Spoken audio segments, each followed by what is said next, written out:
Ini anak mau cerita Ustadz. Ya. Berapa hari yang lalu, ya kira-kira 10 hari yang lalu lah, kurang lebih dikit. Itu kalau antum kan udah kenyang nih makan yang begini-beginian. Cuma anda kan yo sesekali sih pernah, cuma nggak sering lah. Ada postingan di IG itu Ustadz. Ada salah satu ikhwan itu yang kemudian foto anak dipasang. Di sampingnya ada tulisan Kitab Tauhid gitu ya, Asy-Syaikh Muhammad At-Tamimi. Kitab ma'ruf ini antum tahu juga. Nah, sudah kemudian tulisannya gini Ustadz. Hati-hati ikhwan gitu ya. Jangan tertipu dengan pembahasan kitab tauhid dari Ustadz ini gitu kan.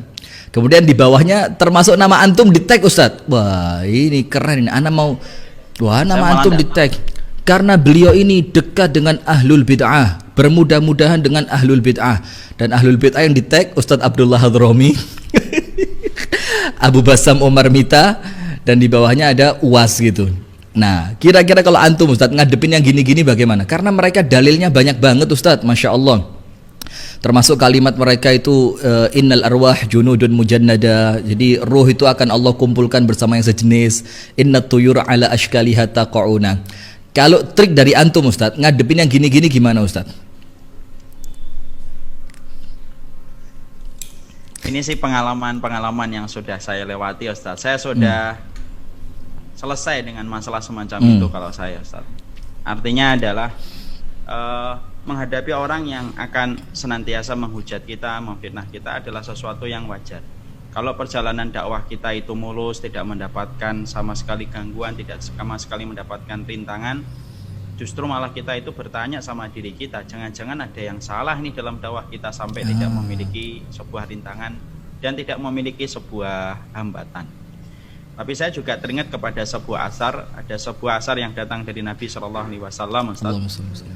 Memang para ulama atau di dalam derajat hadisnya ada yang mendhaifkan, tapi tidak sedikit pula yang menghasankan. Rasulullah Shallallahu Alaihi Wasallam itu menyampaikan al-mu'min baina khamsi syada'id. Orang mukmin itu di antara 5 penghalangnya. Yang disebutkan Nabi siapa itu 5 penghalangnya orang yang beriman? Mukmin yahsyuduhu, mukmin yang hasad kepadanya. Munafik yubghiduhu, munafik yang membencinya. Kemudian yang ketiga kufar yuqatilunahum, orang-orang kafir yang senantiasa memerangi dan membunuhinya. Wasyayatin tudilluhum, setan yang senantiasa menyesatkan. Wal ahwa tunazi'uhum, dan hawa nafsu yang menyeret kita. Ini itu ritmenya selalu akan kita temui dalam kehidupan kita Ustaz. Siapapun itu. Nah, yang terkadang kita akan temui pertama kali itu siapa? Yaitu adalah mukmin yahsyuduna, mukmin yang mereka itu hasad sama kita. Nah, makanya hal semacam itu harus kita nikmati bagian dari penak-peniknya dakwah Ustaz. Kalau dakwah itu gampang namanya bukan dakwah, itu namanya ngajar kuliah di mata fakultas umum yang mana tidak memiliki hambatan. Kan kita bukan ngajar, kita ini mengajak kepada yang hak. Dan salah satu makna yang hak itu persaudaraan. Saya itu heran terus terang Ustaz, hari ini itu orang yang mengajak bersaudara itu seakan-akan tidak mengerti sunnah. Orang yang ngajak musuhan sama orang yang beriman itu seakan-akan mewakili sunnah. Padahal semua ayat-ayat yang saya dapatkan, semua hadis yang saya dapatkan menyuruh kita saling bersaudara sesama ahlu sunnah, sesama orang yang beriman. Nah, kecuali orang-orang yang telah menyimpang dalam pokok-pokok akidah. Contohnya sebagaimana orang yang mengkafirkan para sahabat, orang liberal, orang pluralisme. Dan orang-orang yang semacam ini yang membuat tulisan kepada antum, ngetek nama antum itu, ngetek nama saya, kadang-kadang lebih sibuk untuk melihat kepada kita, menjatuhkan kita. Tapi orang-orang yang jelas menyuarakan pluralisme, sekulerisme, malah tidak pernah mereka hujat, malah justru selamat dari lesan-lesan mereka. Jadi ya kalau bahasa anak-anak muda, enjoy your life. Masya Allah.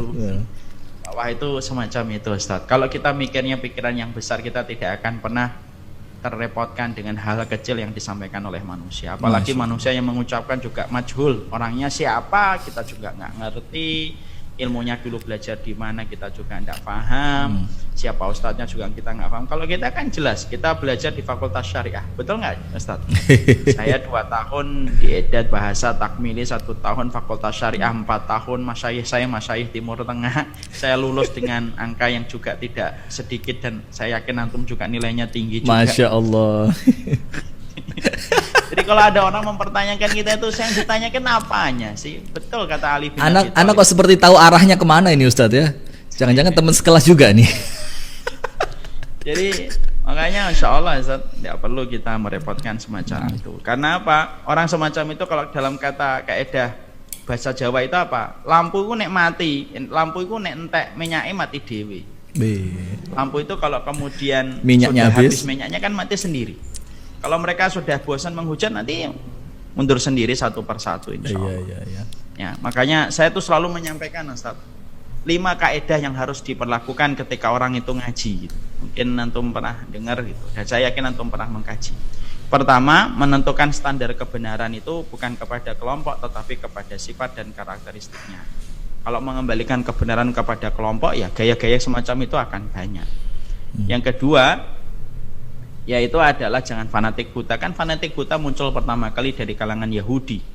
Lalu su'ul khuluqi yu'ti, penyakit buruk nular, sampai akhirnya kaum muslimin mereka fanatik buta. Dan ironisnya, orang yang paling mengaku itu biasanya orang yang paling bermasalah Ustaz. Orang yang mengaku paling NKRI biasanya paling bermasalah juga. Orang yang paling mengaku paling Islami ya biasanya paling bermasalah. Masya Allah. Maka, orang yang paling sunnah biasanya banyak sekali masalah yang ditimbulkan. Kalau sudah mengaku-ngaku dan mengklaim dirinya sendiri, padahal pengakuan dari umat tidak memberikan testimoni yang semacam itu, hanya klaim sepihak saja. Iya. Makanya jangan fanatik buta. Yang ketiga, jangan jadi khawarij lah kalau kita ngaji. Khawarij itu apa? Sifat khawarij itu kalau disampaikan oleh Imam Ibnu Taimiyah banyak Ustaz. Setidaknya ada 3 poin besar yang dimiliki pada sifat khawarij itu. Kata beliau dalam kitab Al-Khawarij Inda Ibnu Taimiyah. 1, mereka gampang memvonis, mereka gampang untuk menyesatkan. Ya, sebagaimana kita melihat pada zaman Rasulullah SAW. Bagaimana Rasulullah SAW dikatakan inna hadhihi lakismah ma'adala fiha wa la yubtagha bihi wajhullah. Seorang nabi itu divonis tidak adil dan tidak ikhlas karena Allah. Gara-gara yang memvonisnya itu tidak bertabayun kepada Rasulullah. Kenapa pembagian ghanimah kepada salah satu kabilah lebih banyak? Ya, makanya Masya Allah ya Ustaz, vonis itu perkara besar gitu. Bedanya Ahlussunnah dengan Khawarij itu apa? Khawarij itu gampang memvonis gitu, dan vonisnya tidak sesuai dengan qawaid yang ada, tidak sesuai dengan dawabit dan peraturan kaidah-kaidahnya. Yang kedua, orang Khawarij itu apa? Ahli ibadah luar biasa, baik yang besar atau yang kecil dikerjakan semuanya. Makanya kan kata Rasulullah, Quran kamu tidak akan sama menandingi Qurannya mereka, sholat kamu tidak akan pernah mampu menandingi sholatnya mereka. Artinya orang-orang Khawarij itu Masya Allah di sisi ibadah itu luar biasa dalam yang wajib dan yang sunnah. Bukan berarti kita tidak beribadah, kita tetap beribadah. Jangan sampai nanti malam kita tahajud, nggak jadi daripada nanti Khawarij, nggak gitu juga. Tapi kalau kita Ahlussunnah itu kita getol, kita semangat melakukan yang wajib dan yang sunnah. Tapi di sisi yang lainnya kita tidak gampang untuk menyesatkan, tidak gampang memvonis orang lain. Dan yang ketiga yang kita juga harus paham, sifatnya orang Khawarij itu adalah orang-orang kafir selamat dari lisannya, tapi orang-orang mukmin, orang-orang yang dohirnya mukmin malah tidak selamat dari lisannya. Nah itu kalau sudah semacam itu kan kita mampu dan kita harusnya mendiagnosa diri kita masing-masing kan. Saya ini gampang mengkafirkan enggak? Saya ini gampang menyesatkan enggak? Saya ini ahli ibadah tapi gampang menyesatkan ataukah tidak? Apakah saya ini orang kafir selamat dari lisan saya tapi orang muslim tidak selamat dari lisan saya? Setiap thalibul ilmi dan setiap pencari ilmu adalah orang yang paling berat dengan mendiagnosa dirinya dan bermuhasabah atas jiwanya. Apakah dia termasuk orang yang mendapati berbagai macam hal yang dikhawatirkan oleh para ulama terdahulu. Kemudian yang keempat ya harus mengerti perbedaan para ulama. Kemudian yang kelima ya ambil yang baik, buang yang buruk. Kita gunakan kaidah itu pada takaran yang sebenarnya. Jangan sampai berlebihan, jangan sampai menolak kaidah itu. Karena kaidah itu adalah kaidah yang sebenarnya sejatinya adalah ambil yang baik, buang yang buruk. Kalau yang salah jangan diambil, yang baik diambil. Bukankah Ibnu Qudamah mengambil kitabnya Imam Al-Ghazali Ustaz? Betul nggak Ustaz? Ya kan sampai jadinya Minhajul Qasidin, ya atau tidak Ustaz? Iya sah. Semacam itu. Wallahu a'lam bishawab. Masya Allah. Jadi senyumin aja ya Ustaz, santai aja gitu. Santai. Saya sudah melewati masa-masa itu. Iya, maka kita bincang begini Ustadz. Ini kayak ngadem no hati gitu Ustadz. Bayangin Kenapa? Foto kayak ngadem no hati Ustadz. Oh gitu. Iya. Insya Allah.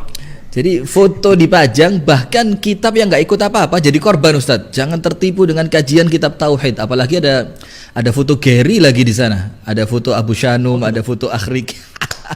Jadi terkenal mereka Ustadz.